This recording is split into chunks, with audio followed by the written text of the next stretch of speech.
Hello, and welcome to Western Civ, episode 225, The End of an Era. All good things must come to an end, and, well, bad things too.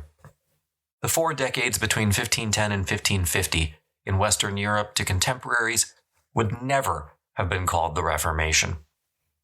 At the time, it was the age of Henry, Charles, and Francis. Yes, and Suleiman. We'll get to him in 2 weeks here. For 4 decades, 3 men had dominated Western Europe. Their decisions changed people's lives, sometimes for the better, sometimes for the worst. Last time, Francis plunged Western Europe into war again in yet another showdown with Charles. Charles fought Francis and struggled with a deteriorating situation in Germany as his conflict with the Lutherans turned into open war. And in England, Henry married Catherine Howard. While the conservatives at court were overjoyed with this decision, Henry's teenage bride proved not to his liking. Her promiscuous former life cast a shadow over her present behavior, and it cost her her head. Today, all 3 of these storylines come to an end.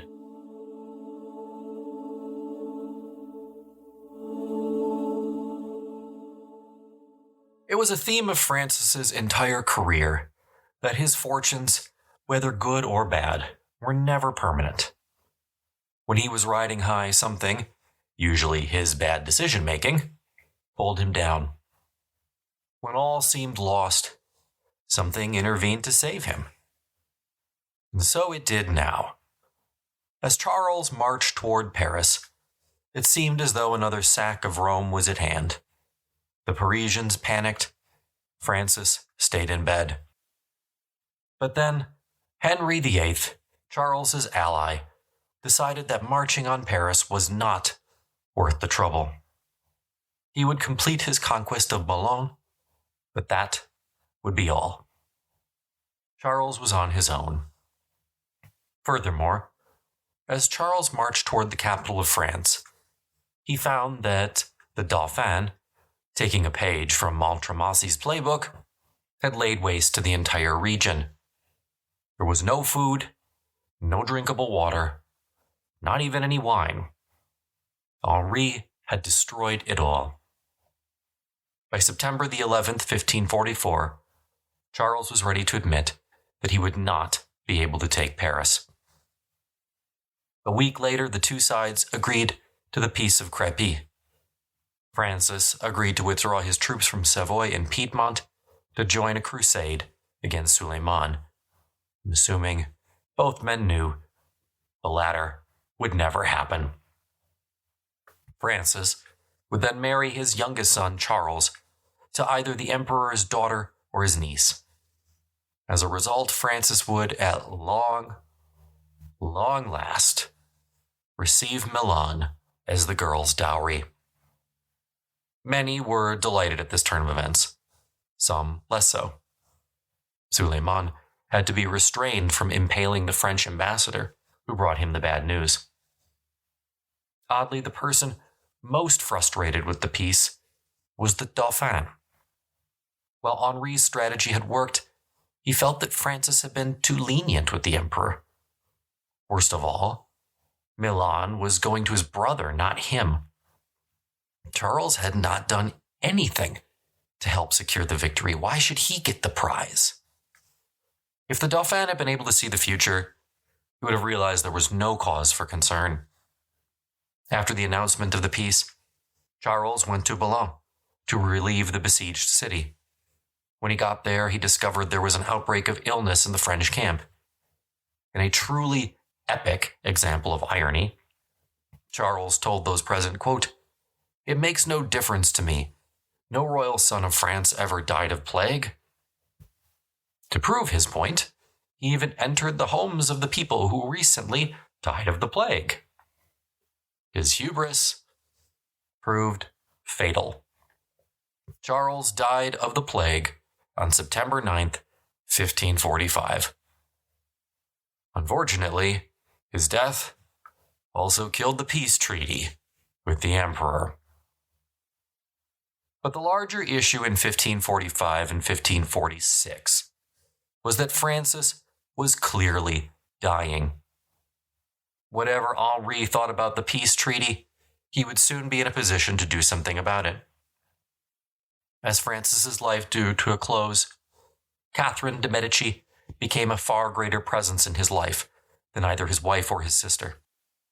It was a premonition of things to come. War with England ended in June 1546.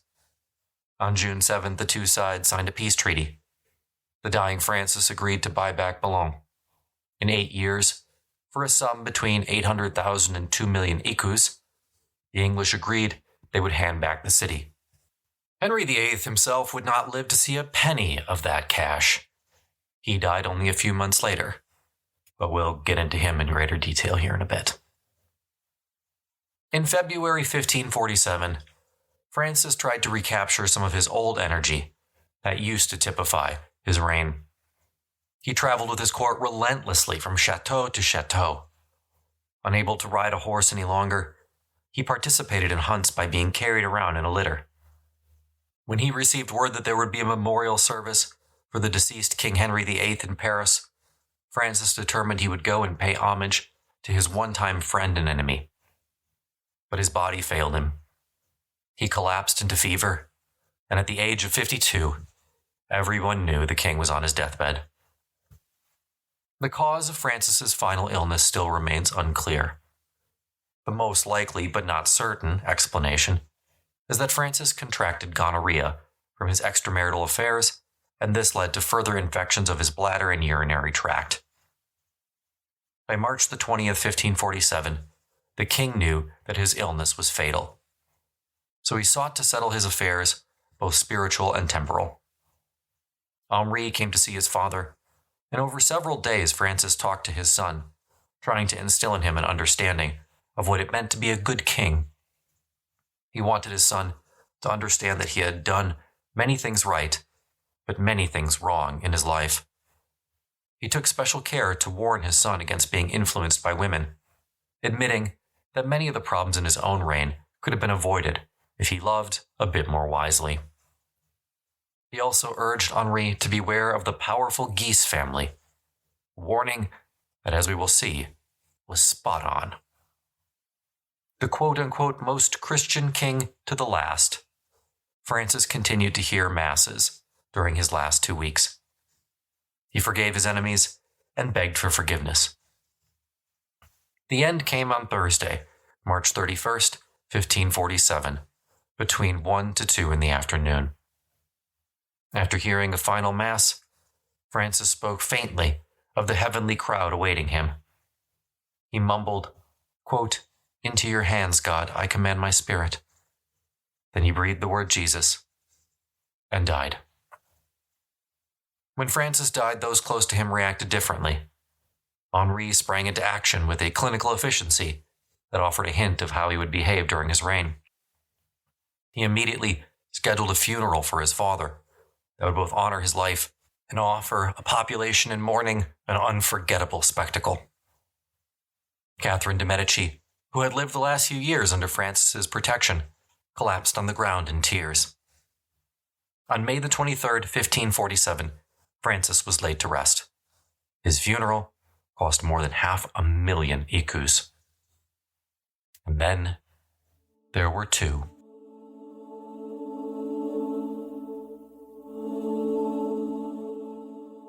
The 16-year-old Prince Philip really became a man in 1543, the year he assumed the regency of Spain. It was that same year he also married his cousin, Maria Manuela of Portugal. But 2 years later, she would die in childbirth. Her son, Don Carlos, physically deformed and psychologically disturbed, would be a terrible cross for Philip to bear for the rest of his life. In 1548, Charles V began preparing the way for his son's succession. He sent him a series of secret letters, filled with detailed advice about how best to rule so vast an empire. He also began planning a grand tour for his son. Philip would travel through Italy, Germany, and the Netherlands to see for himself the lands he would inherit and, critically, so that his people could see him Charles wanted his subjects to see Philip as their future king, an almost Christ-like figure. Royal courts in the 16th and 17th century were partly formal institutions with legal officers and their own jurisdictions. But, crucially, they remained quasi-medieval networks of relationships and influence. At the heart of all this sat the ruler. All the pageantry of kingship was designed to draw a line connecting the kingdom of God and God's authority to that of the man sitting on the litter or the throne before his people. During his reign, Philip would consistently dine alone, seated at a table on a dais behind a rail.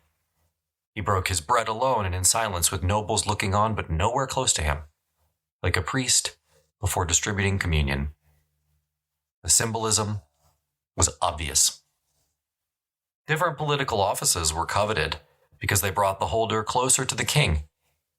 Interestingly, most coveted of all was the office of groom of the stool, who attended on the king's defecation and looked after the royal chamber pot. It might not sound like a great job to us today, but in the 16th century it was as good as it got. Etiquette was also increasingly ritualized and crucial. You had to know the rules and you had to follow them. As one author wrote in an introduction to Castiglione's classic, The Book of the Courtier, quote, "It is important not only to behave in a manner that increases an individual's honor and worth, but even more so, to avoid doing anything that may lower one's standing." Philip and his entourage began said tour on November the 2nd, 1548. The prince and the emperor were finally reunited in Brussels on April the 1st. Here's a description, quote, "His Imperial Majesty was standing by the wall when he received His Highness's courtiers with much affection as they kissed his hands. His Highness came in, took off his hat, and went towards the middle of the room. His Majesty then took 3 or 4 steps towards him. The prince knelt. His Majesty took off his hat, bowed, and kissed His Highness, and gazed at his son a while, and then turned to those present and said, 'These gentlemen will let us retire, for I have not welcomed you properly.'" End quote. With that, the emperor turned and retired. It was as close as Charles ever allowed the public to get to the emotional reality of being united with his son after 6 long years. From there, father and son toured the Netherlands, where a growing Protestant spirit was increasingly presenting problems for Catholic rulers. As Charles and Philip sailed down the Rhine to Augsburg for the imperial diet of 1550, Charles began dictating his memoirs. It was another indication that he felt the specter of death on himself. In Augsburg, Charles's longtime imperial chancellor died, thrusting the emperor into a deep depression. The key to the succession was Charles's brother Ferdinand. He needed to accept what Charles wanted to do, or none of this was going to work, especially if Charles wanted to abdicate and retire. Technically, Mary of Hungary was on hand to mediate between the 2 siblings, but Charles and Ferdinand were both staying at the imperial palace at Augsburg and began negotiating between themselves. Philip left his father in the spring of 1551 to attend the Council of Trent, the great ecumenical council that Charles had spent so long pressing for, and upon which he placed so many hopes. When Philip left, Charles was suffering from an attack of gout, which his physicians advised the prince was likely to kill him at any moment. Philip joined the delegation at Trent. Charles had once dreamed that the council would heal the divides between his subjects. There were even a few Protestant German princes who planned to attend. But over 25 sessions, the Council of Trent failed to do anything other than entrench the Catholic position, reject almost every Protestant difference as anathema, and make the Reformation permanent.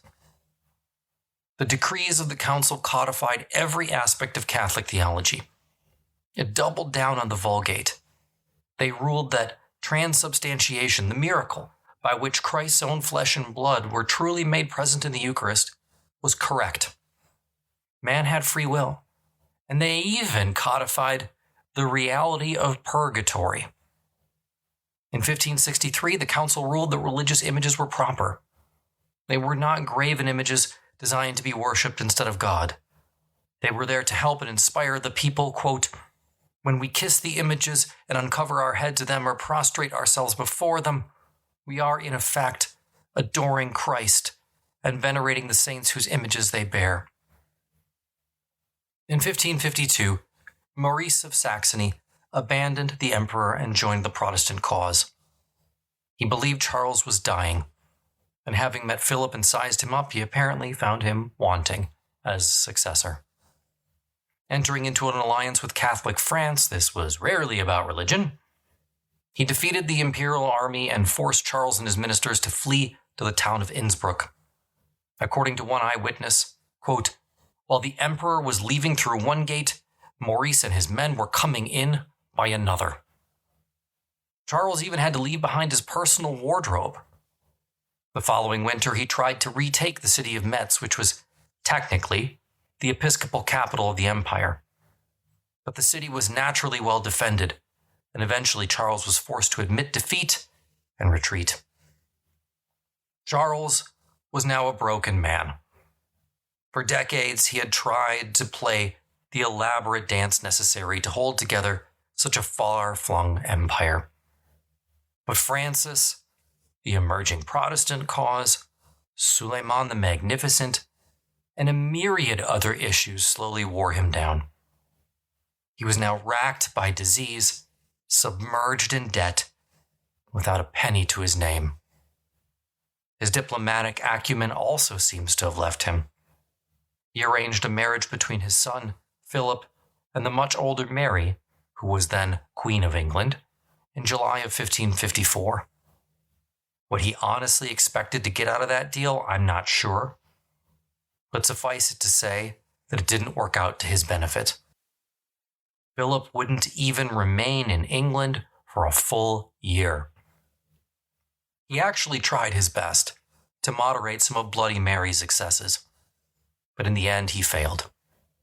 Ironically, he thought that England was susceptible to invasion, so he encouraged Mary to rebuild the English navy. He would face that same navy in 1588, when he sent his great armada to conquer his old kingdom. In 1554, Queen Juana the Mad finally died in Tordesillas. His mother's death seems to have been the final nail in the coffin for Charles. In October, Charles decided he would abdicate in favor of his son. He entered the Great Hall in Brussels and told those present how much he had traveled during his reign. Quote, "9 times I went to Germany, 6 to Spain, 7 to Italy. I have come to Flanders 10, been to France 4 in peace and war, twice to England and twice to Africa. I have made 8 voyages in the Mediterranean and 3 in the Spanish Ocean, and I shall now make the 4th when I return there to be buried." End quote. And then Charles began to weep as he embraced his son, the new king of the Netherlands. On January 16, 1555, Charles transferred his Spanish crowns to Philip. In September, Charles settled the religious question once and for all. In Augsburg, he ruled that the German princes could determine the religion of their own subjects, the aptly named Peace of Augsburg. But if he believed at the time that that ended the issue, well, let's just say the 30 Years' War has something to say about that. Charles did not formally abdicate the imperial crown until 1558. Per their agreement, the German crown went to his brother Ferdinand, and thence to his son Maximilian. As a result, the Habsburg possessions were permanently severed. In 1556, Charles retired to a monastery just outside Valladolid. He was now so fat that he could not actually fit at the monks' modest tables. Despite his hearty appetite, Charles was a dying man. In the summer of 1558, he was taken ill in the gardens and brought to his bedroom. Quote, "The emperor ordered his treasurer to bring him Titan's portrait of the empress, his wife. He spent a while looking at it and then said, 'Take it away and bring me the devotional painting of Christ praying in the garden.' He was a long while contemplating this, seeking to find reflected there the lofty sentiments he felt in his soul. Then he ordered them to bring the painting of the Last Judgment. Now he spent more time. He mediated for longer. And then, turning to his physician with a shoulder, the emperor said, "I feel ill." End quote. It was August the 31st, 1558. The following day, he discussed extreme unction with his confessor. 3 weeks later, on September the 21st, 1558, Charles V, King of Spain, Holy Roman Emperor, died. Philip was in Brussels when he heard of his father's demise. 2 down, 1 to go.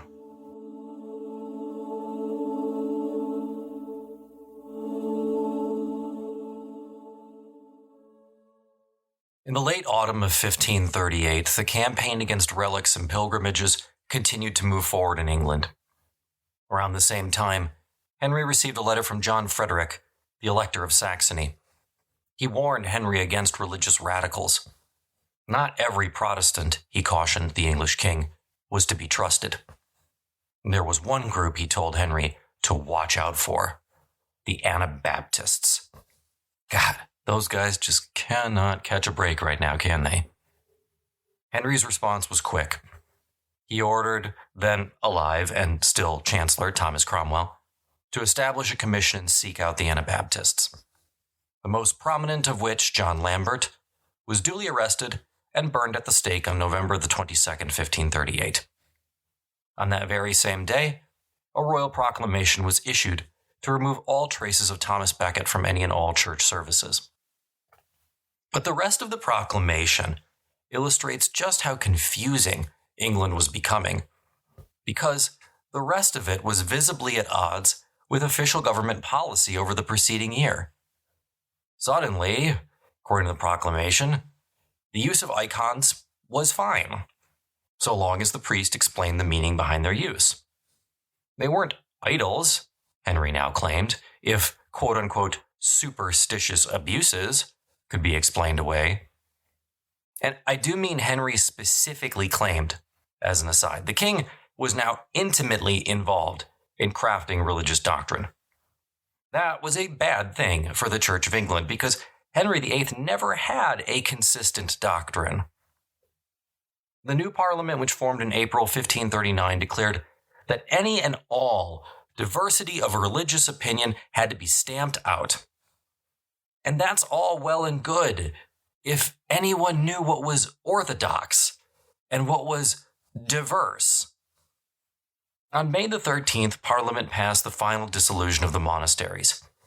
To make this look like a program of reform rather than the money grab it was, Parliament also passed another act, empowering the king to find new bishoprics, cathedrals, and collegiate churches. The intention was to promote the idea that the dissolution was a prelude to a major program of reform.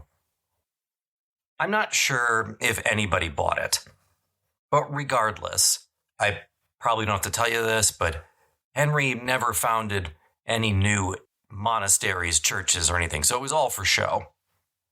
In an effort to curb widespread misunderstanding about what exactly English doctrine was, the Duke of Norfolk announced on May 16th that the House of Lords would respond to 6 questions of doctrine. In the end, their response was conservative through and through. The only aspect of the 6 articles which pleased the evangelicals was that they finally got rid of transubstantiation. That word was gone for good. The concept remained only because it was, quote, expedient and necessary to be retained, end quote, not because it was required by the laws of God.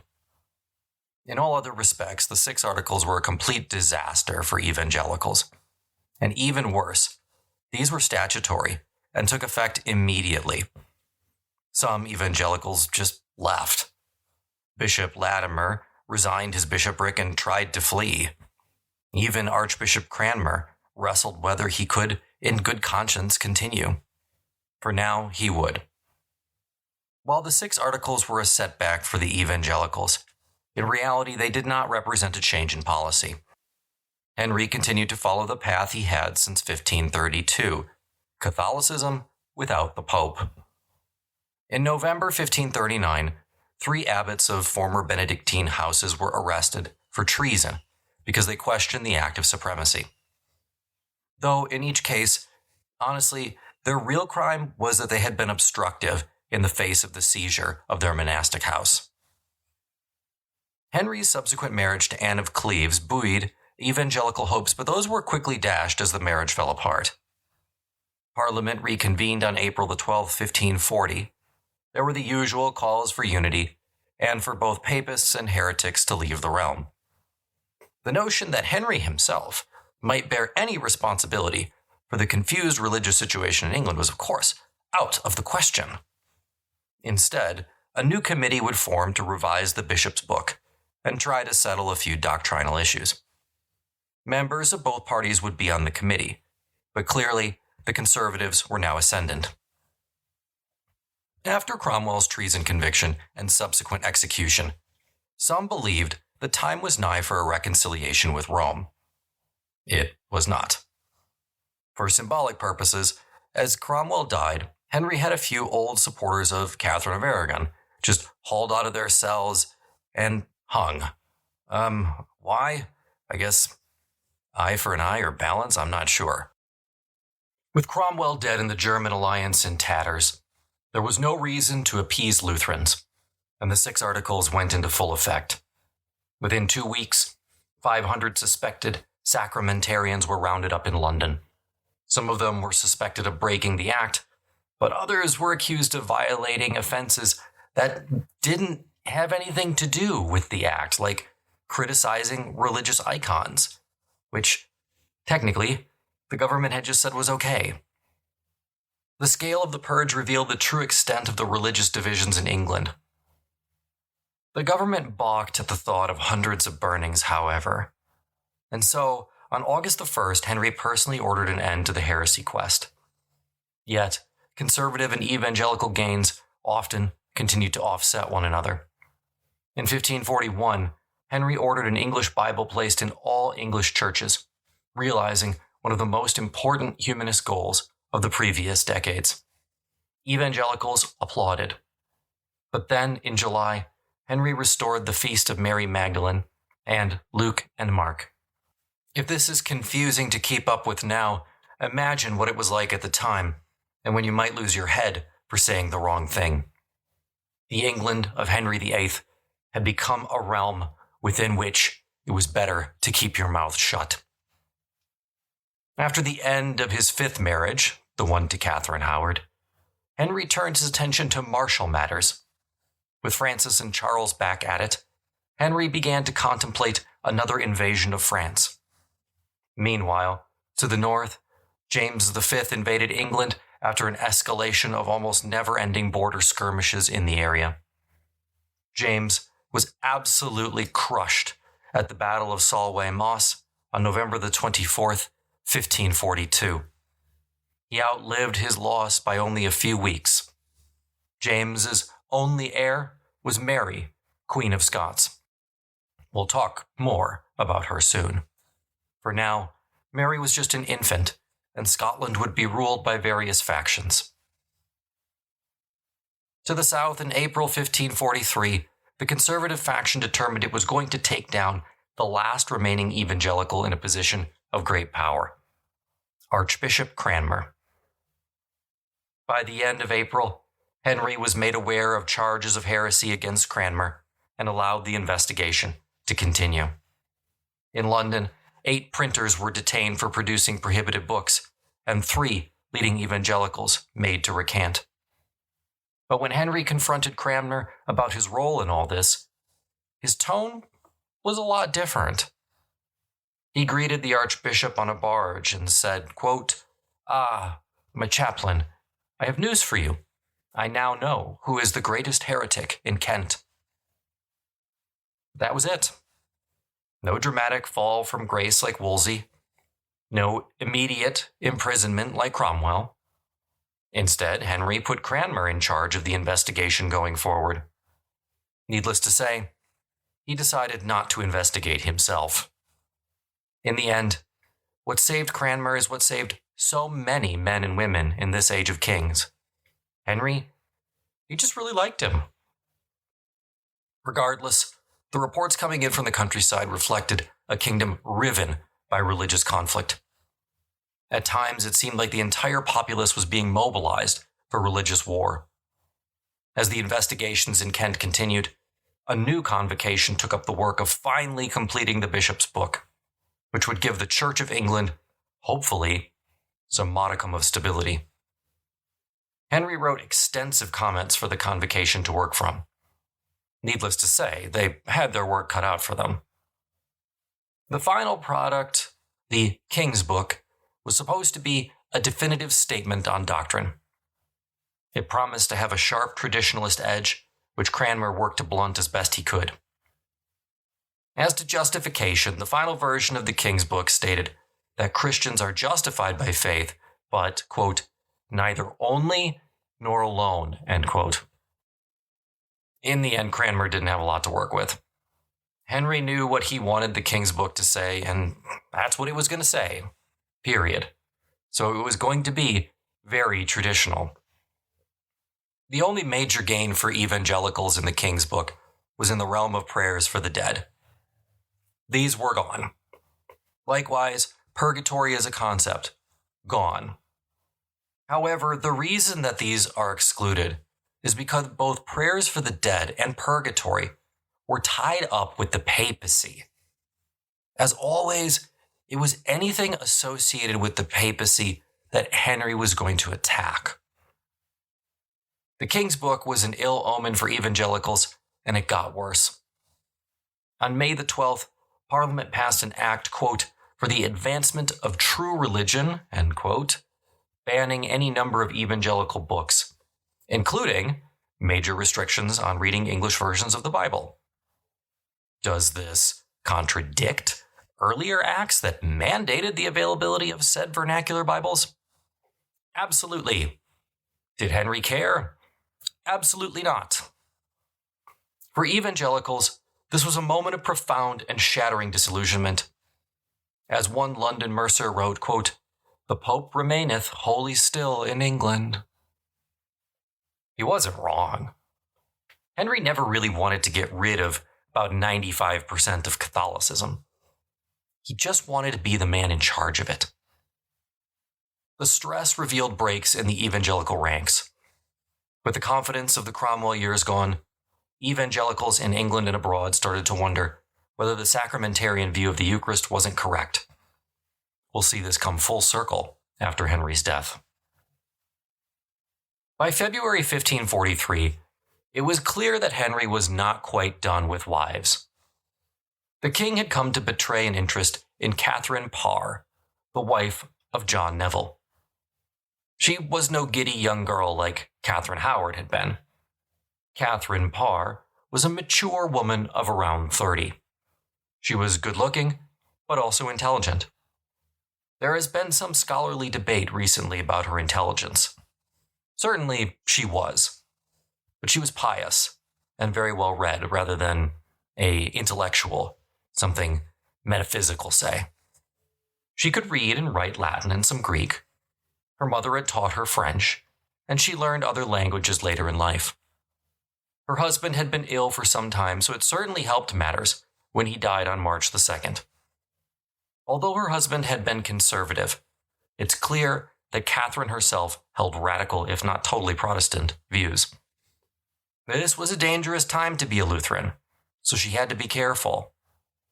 Gardiner was using heresy to root out rivals, and she needed to avoid his net. Gardiner was looking to the future. The king was no longer a young man, and when he died, Gardiner wanted to make sure that the Catholics were in control. Katherine Parr would be a massive monkey wrench in his plans. By the middle of June, Catherine had been ordered to court, and it was clear to everyone that a sixth and final wife was on the way. Henry and Katherine Parr were married on July the 12th, 1543. As an aside, if you're at a trivia night and you need to name one of Henry's wives and you're not sure which one, smart idea is to just write down the word Catherine. Give you a 50-50. Catherine was, to quote one historian, quieter than any of the young wives Henry had, as she knew more of the world. She always got on pleasantly with the king and had no caprices. From her first moment as queen, Catherine exerted a benevolent influence over the court. Not since the days of Anne Boleyn had a queen patronized humanist scholarship so thoroughly. In terms of religion, outwardly Catherine was totally orthodox. She followed the king's book, went to mass, and did everything that Henry said to do. Her outward writings revealed that she was a little bit more like Erasmus than Luther. In private, she was much more like Cranmer, and her chamber became a haven for those with radical opinions. She certainly discussed religion with Henry, but probably didn't push him too much. Remembering that these are real people here, Catherine also loved the finer things in life.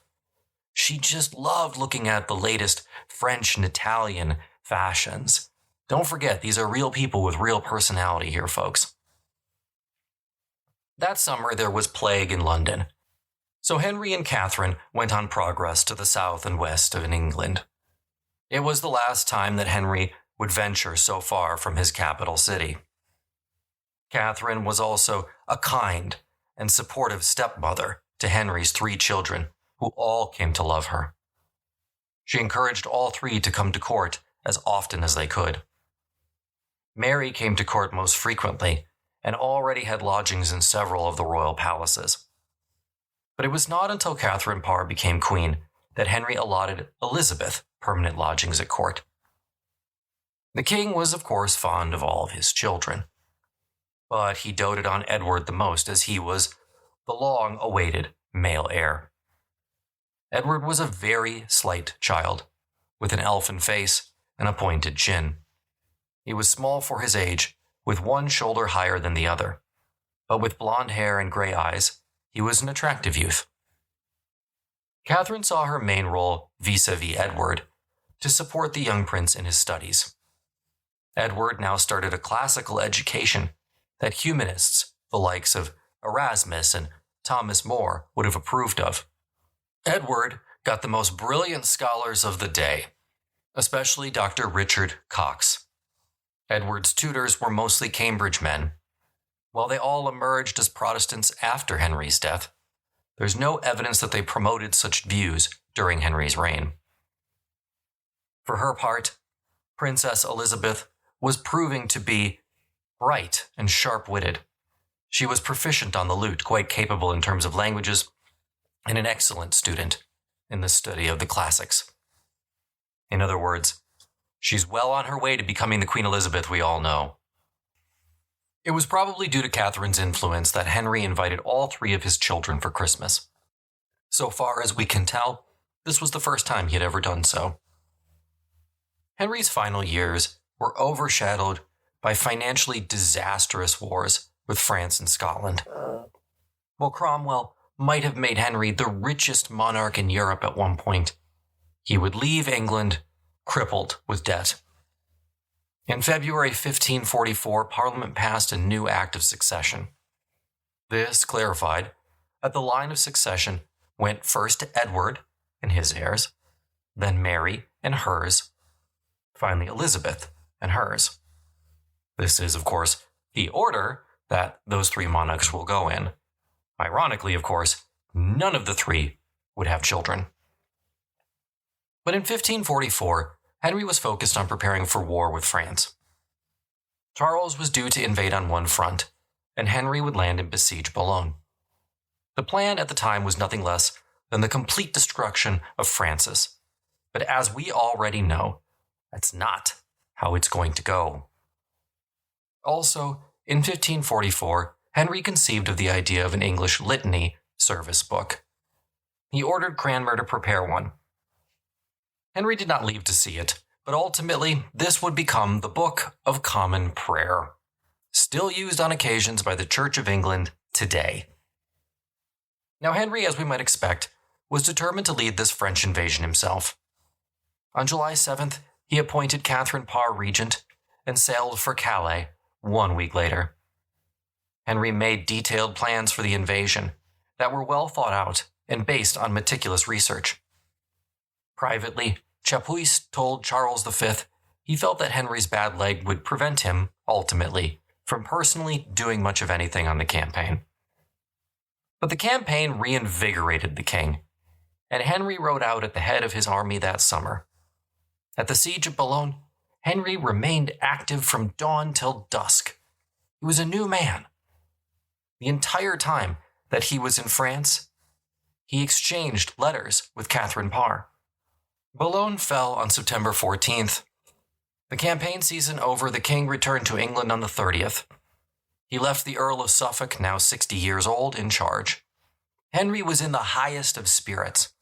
He met up with the Queen at Leeds Castle and felt confident that next year he might even complete the conquest. The king had more time for intellectual pursuits during his later years, as his bad leg hampered his ability to move about as he once had. He wore spectacles for reading now. In other words, he was becoming an old man, at least relatively. Between March and June 1545, Henry was ill. He became depressed, spending his days in his chair trying to come to terms with the reality that he would never return to France. In all likelihood, he would spend the rest of his life as a semi-invalid. Exacerbated by pain and inactivity, the king's temper got even worse. Plus, he was, quote, often of one mind in the morning and another after dinner. Yet he did his best to continue living, riding, hawking, and playing games as often as he could. The king's doctors, being so frequently in attendance, were now among the most influential people at court. The war between England and France continued. The English successfully repelled a French attack on Boulogne that spring. In July, the French ships harried the English coast. Suddenly, on August the 22nd, 1545, the Duke of Suffolk unexpectedly died. Henry was stricken at the loss of one of his oldest and most loyal friends. Suffolk's death was probably also a reminder Henry's time was almost at hand. On November the 6th, 1545, Katherine Parr published her first book, entitled Prayers and Meditations. Although strongly evangelical in tone, it did not overstep the bounds of orthodoxy and appeared with the king's approval. I wanted to make sure I pointed the book out because it was unbelievably rare for a woman to publish a book in Tudor England. Only 7 other women did so during the reigns of Henry VIII or his father. Henry was also getting close to joining that father. In late 1545, officials started to use a dry stamp for his signature, so as not to weary the ailing king with too much state business. In the growing void, evangelicals definitely sensed an opportunity. William Paget, a secret evangelical who was now Henry's principal secretary, was able to convince Henry that at least major church services, feast days, etc., should be in the vernacular. To that end, in October 1544, Cranmer produced an English translation of the Processional, the service book for Sundays and feast days. For the first time in English history, church service in the vernacular seemed possible.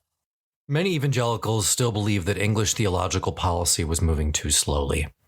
Off in Geneva, John Calvin agreed. Throughout Henry's later years, evangelicals continued to make small but incremental progress. In May 1545, a reformed version of the King's Primer, a private prayer book, was authorized. This new version pruned the calendar of saints and removed, largely, invocations for the dead. Evangelicals might not have been happy about their progress, but they were making some. In November 1545, Parliament reconvened. This time around, its goal was money. Henry needed to keep financing his French campaign, and he was dead broke. Instead of issuing new taxes, Parliament decreed that Henry could, if he wished, dissolve any chantries, colleges, hospitals, or guilds. The rationale was now entirely financial. The argument went that these entities were not using their funds for quote-unquote godly purposes, so it was okay for Henry to take them. The fact that such an act could even be proposed and passed illustrates just how far the doctrine of purgatory had fallen. Probably 10 years earlier, this would have been unthinkable. Things did remain touch and go in Commons, however, and of course, there were ardent Catholics still in the House of Lords.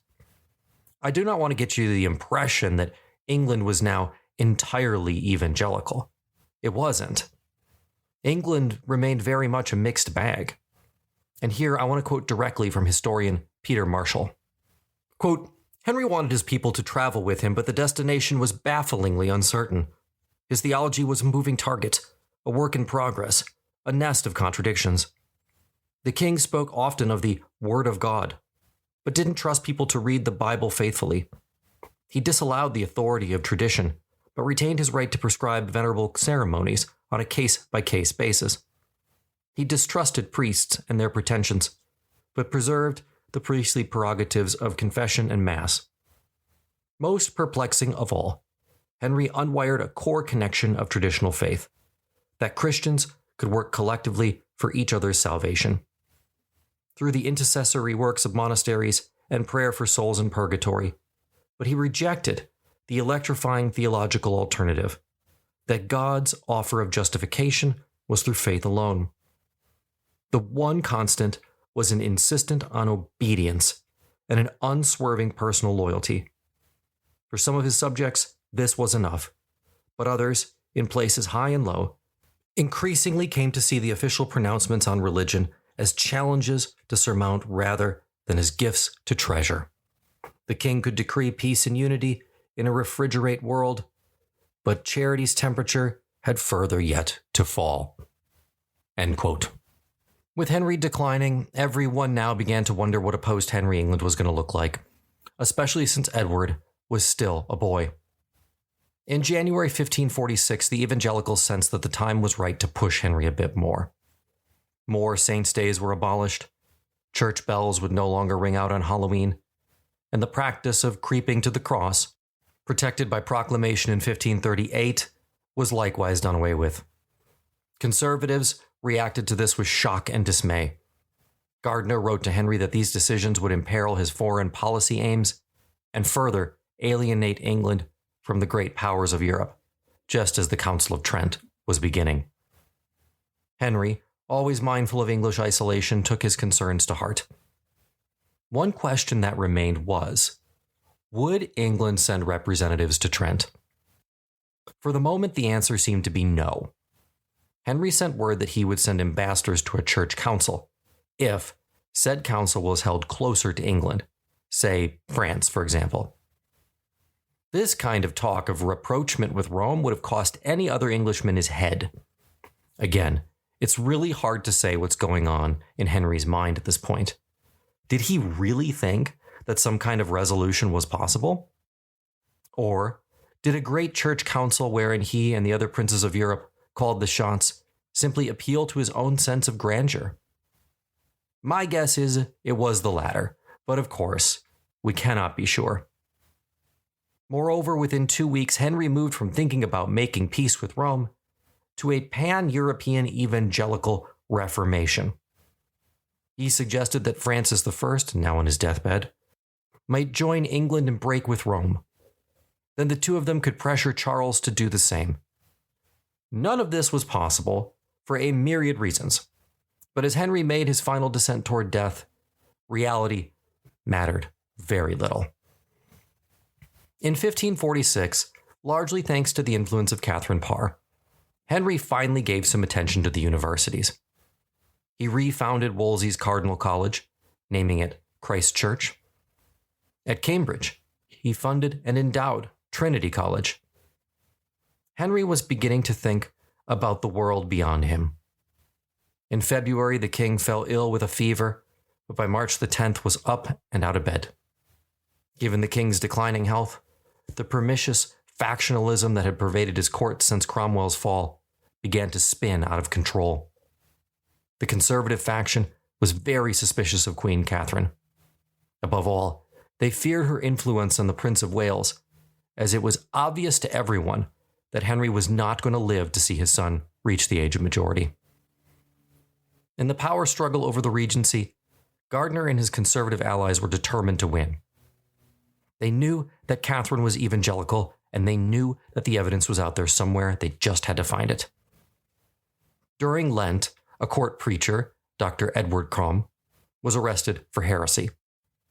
He revealed the names of some of his associates, including a woman named Anne Askew, who had connections to Catherine's court. Convinced that this was the lead they had been waiting for, Gardiner and others hauled her off to the Tower. But she refused to talk. When the torturer refused to torture her any longer, Lord Chancellor Witherby turned the wheel on the rack himself. Anne still refused to talk. She was returned to prison, her body broken, but her integrity intact. It was an example of just how far the conservative faction was willing to go to get what it wanted. For Katherine Parr, she was safe. Anne was not. On July 16th, she was burned at the stake. The collapse of the plot against the Queen ended a brief resurgence for the Conservative Party. Because of his failing health, Henry now spent most of his time in the privacy of his secret lodgings. And so few people now got to see him, and speculation about his health was rampant. According to one observer at court, quote, "The king was now overgrown with corpulency and fatness, so that he became more and more unwieldy. He could not go up or down stairs unless he was raised or let down by an engine." End quote. The main issue at court over the last year of Henry's life was who was going to be regent for the young Prince Edward. Whoever got that position would be dominant. The Reform Party was led by the Queen and the Prince's uncle, Edward Seymour, the Duke of Hertford. The Conservative Party was led by Bishop Gardiner and the Duke of Norfolk.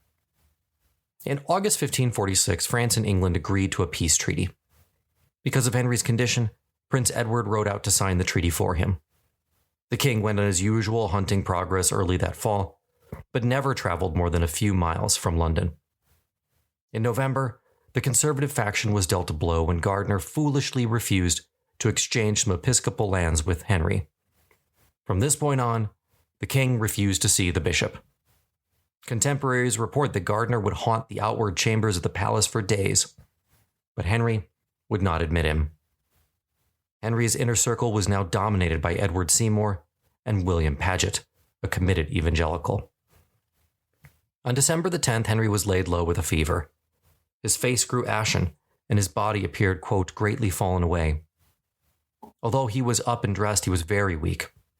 With their ambitions about to reach fruition, the Seymour faction moved to destroy their enemies, the Howards. On December the 12th, Seymour managed to convince the king that Norfolk and Surrey, the two most prominent members of the conservative faction, were conspiring to kill him. They were arrested and taken to the Tower that same day. The conservative faction was effectively done.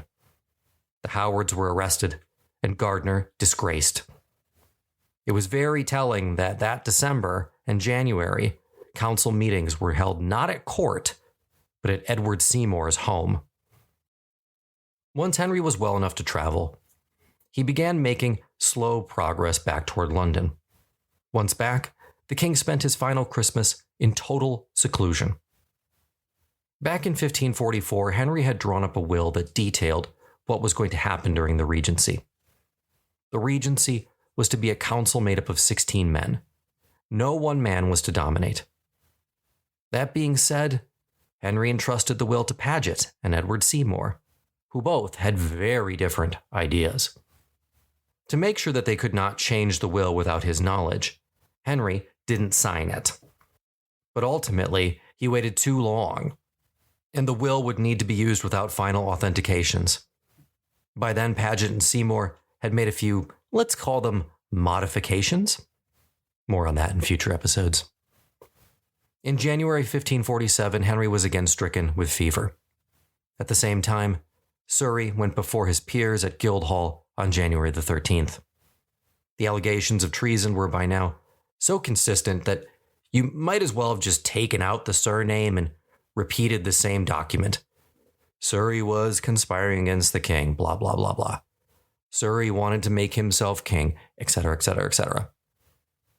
Midway through the trial, the lords presiding got a note from Henry.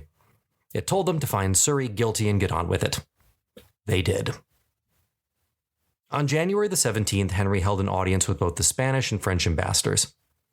This is notable because it's the last time that Henry would ever appear in public. On January 16th, a bill of attainder was introduced against both Surrey and Norfolk. It passed. Surrey was beheaded on January the 21st. Back on January 19th, Henry had relapsed, and it was clear that he was dying.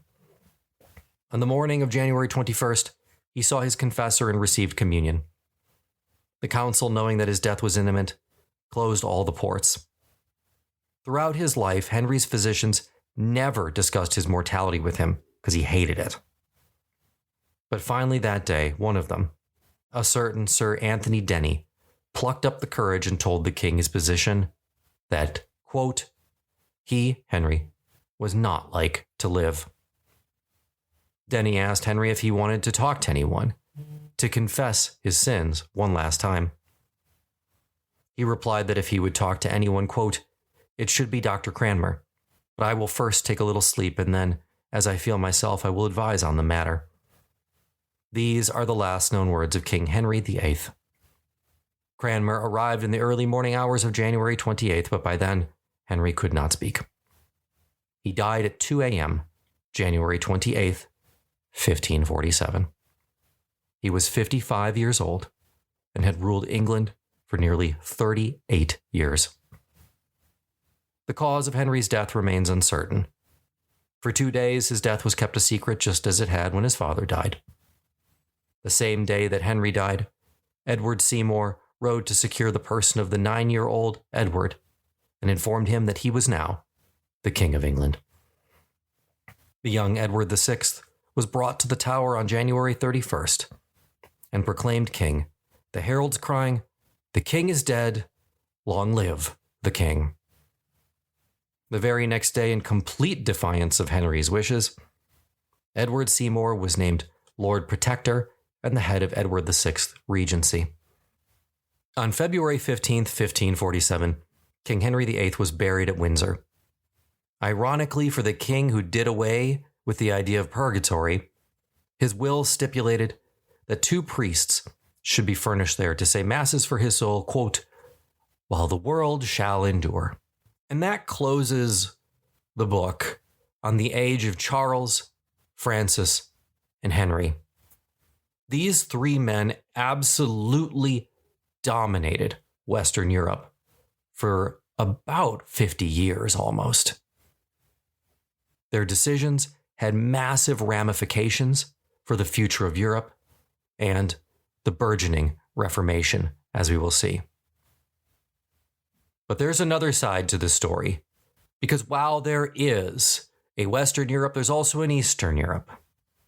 And over there, Suleiman the Magnificent is ramping up the pressure on Eastern and Central Europe.